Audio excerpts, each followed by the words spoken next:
Assalamualaikum warahmatullahi wabarakatuh. Alhamdulillah, pada kali ini kita akan membahas tentang kegiatan ekonomi pasca pandemi COVID-19. Langsung saja tanpa lama-lama, berikut materinya. Pembahasan yang pertama, kita menginjak pada perkenalan. Tugas artikel ini adalah salah satu tugas dari dosen pengampu kita atau dosen pembimbing kita, yaitu Dimas Bagus Virgiawan, disusun oleh kelompok 3 dari kelas Tadris IPSC. Yang pertama yaitu Sidi Puspita Suci, dan oleh saya sendiri yaitu Tisna Abtas Samuda. Bahasan yang kedua adalah tentang metodologi penelitian. Artikel ini menggunakan metode penelitian yaitu metodologi kepustakaan. Metodologi penelitian ini dilakukan dengan membaca buku-buku atau majalah dan sumber data lainnya untuk menghimpun data dari berbagai literatur, baik perpustakaan maupun di tempat-tempat lain. Alasan kita menggunakan metode ini yaitu mengingat kejadian saat ini yang sulit dimungkinkan untuk kita melakukan suatu observasi secara langsung, sehingga kita memilih metodologi kepustakaan.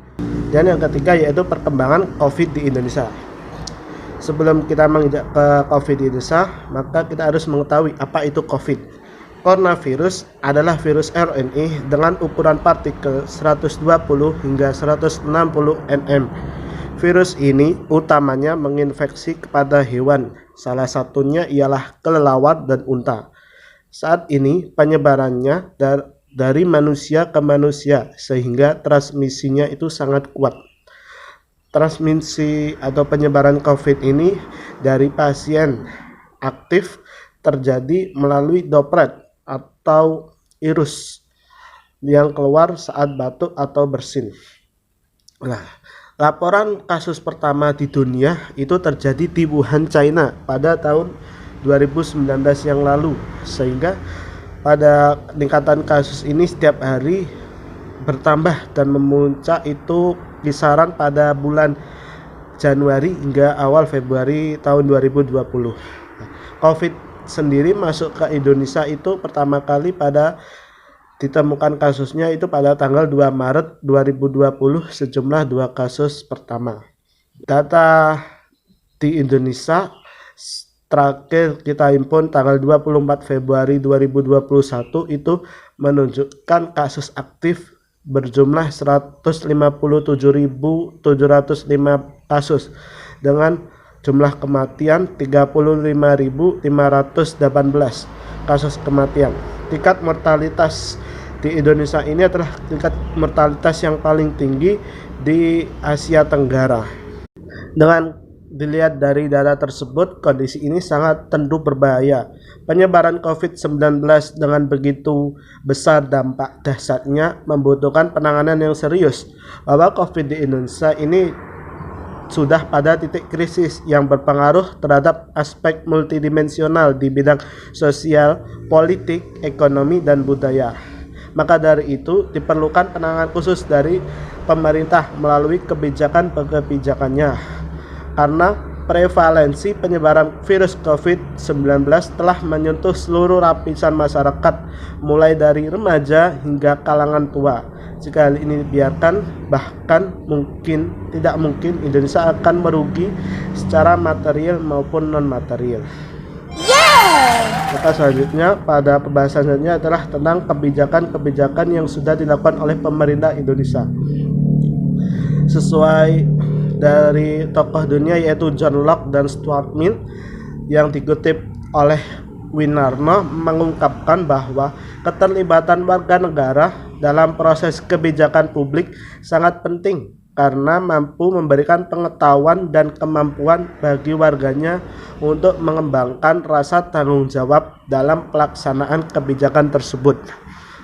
Dengan hal itu, pemerintah Indonesia itu sudah melakukan kebijakan-kebijakan untuk menanggulangi COVID-19 ini. Salah satunya adalah 5 aspek dalam layar tersebut, yaitu dengan menggelontorkan dana, dengan memberikan insentif, atau memberikan bantuan biaya listrik sekitar 24 juta itu tersebutlah.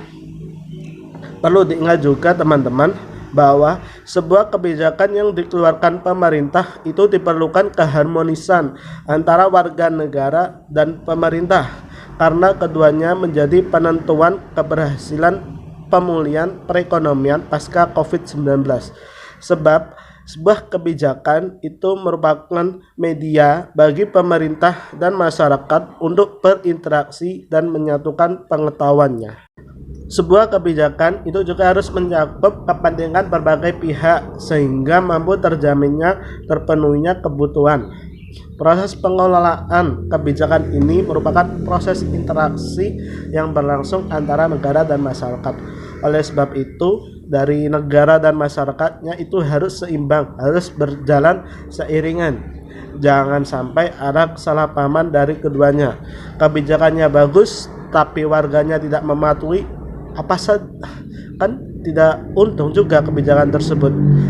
Maka dari itu perlu juga kepatuhan dari warga negaranya, seperti kebijakan pemerintah nih memberikan sosialisasi tentang 3M, mencuci tangan, menjaga jarak, dan memakai masker. Nah, kalau warga negaranya tidak mematuhi kebijakan tersebut, maka penyebaran COVID-19 sangat sulit untuk diredam melalui apapun. Maka dari itu perlu keharmonisan antara pemerintah dan warga negara Indonesia. Selanjutnya presentasi akan diteruskan oleh teman saya, yaitu Cindy Puspita Suci. Saya ingin menjelaskan mengenai kegiatan ekonomi. Kegiatan ekonomi terdiri dari produksi, distribusi, dan konsumsi. Sesungguhnya kegiatan produksi, distribusi, dan konsumsi merupakan satu rangkaian kegiatan ekonomi yang tidak dapat dipisahkan. Adapun kegiatan ekonomi sebagai berikut. Yang pertama yaitu kegiatan produksi. Kegiatan produksi dalam ilmu ekonomi diartikan sebagai kegiatan yang menciptakan manfaat atau utility baik di masa kini maupun yang di masa akan datang, yang bertujuan untuk memenuhi kebutuhan manusia baik dalam bentuk barang ataupun jasa. Setelah barang selesai diproduksi, barang tersebut akan dipasarkan melalui pasar ataupun secara online yang sekarang ini digunakan akibat adanya pandemi COVID-19. Adapun faktor produksi antara lain faktor produksi alam, faktor tenaga kerja, faktor modal, dan faktor kewirausahaan. Yang kedua yaitu kegiatan distribusi. Distribusi adalah kegiatan yang bertujuan untuk menyalurkan barang-barang dari produsen ke konsumen. Orang yang melakukan kegiatan distribusi disebut distributor. Distribusi barang dari produsen ke tangan konsumen dilakukan dengan dua cara, yaitu yang pertama, distribusi langsung. Pada distribusi langsung, hasil produksi langsung disalurkan oleh produsen kepada konsumen tanpa menggunakan perantara. Yang kedua yaitu distribusi tidak langsung. Pada produksi tidak langsung, hasil produksi disalurkan dengan menggunakan perantara. Produsen menyalurkan hasil produksinya terlebih dahulu kepada penyalur, lalu diteruskan kepada konsumen. Penyalur disebut juga distributor. Pihak yang bisa menjadi distributor adalah agen dagang eceran. Yang ketiga yaitu kegiatan konsumsi. Kegiatan konsumsi adalah segala kegiatan yang bertujuan untuk mengurangi atau menghabiskan fungsi dari ekonomi suatu barang. Orang yang melakukan kegiatan konsumsi disebut dengan konsumen. Kegiatan konsumsi dapat dikelompokkan menjadi dua, yaitu pertama, konsumsi secara langsung. Barang yang dikonsumsi dapat memberikan manfaat secara langsung sebagai alat pemenuhan kebutuhan. Yang kedua yaitu konsumsi secara tidak langsung adalah barang yang dikonsumsi atau dibeli secara tidak langsung memberikan manfaat. Selanjutnya yaitu pengaruh pandemi COVID-19 terhadap ekonomi. Pandemi COVID-19 memberikan dampak yang serius bagi ekonomi Indonesia, seperti penurunan konsumsi dan daya beli masyarakat, penurunan kinerja perusahaan, dan ancaman pada UMKM. Pada aspek konsumsi dan daya beli masyarakat, pandemi ini menyebabkan banyak tenaga kerja yang berkurang atau bahkan kehilangan pendapatannya, sehingga sangat berpengaruh pada tingkat konsumsi dan daya beli masyarakat, terutama mereka yang ada dalam kategori pekerja informal dan pekerja harian.